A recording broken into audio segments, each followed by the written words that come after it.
বিশ্বকাপে পাকিস্তান বাংলাদেশের ম্যাচ আয়োজন করতে চায়, জানিয়েছে পাকিস্তান ক্রিকেট বোর্ড। টি-20 বিশ্বকাপের মঞ্চে যেন নীরব এক ঝড় বইছে, আর সেই ঝড়ের কেন্দ্রে বাংলাদেশের বাঁহাতি কাটার মুস্তাফিজুর রহমান।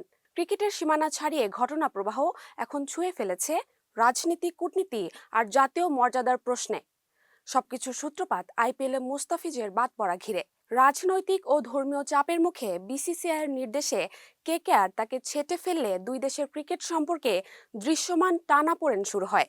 পাল্টা প্রতিক্রিয়ায় বাংলাদেশে আইপিএল সম্প্রচার বন্ধ হয় এবং বিসিবি ভারতে বিশ্বকাপ খেলতে নিরাপত্তা ঝুঁকির কথা তোলে। মুস্তাফিজ তখন আর কেবল একজন ক্রিকেটার নন, তিনি হয়ে ওঠেন জাতীয় আত্মসম্মানের প্রতীক।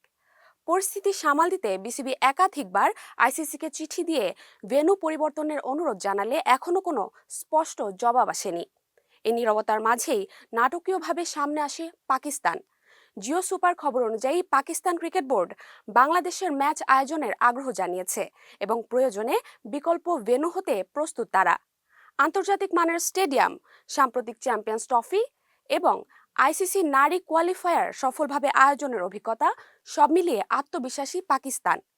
পূর্ব নির্ধারিত সূচিতে বাংলাদেশের প্রথম 3 ম্যাচ কলকাতায়, শেষ ম্যাচ মুম্বাইয়ে, সবই এখন প্রশ্নবিদ্ধ। ভেন্যু কি বদলাবে, দেশ কি বদলাবে, নাকি বদলে যাবে পুরো গল্পটাই?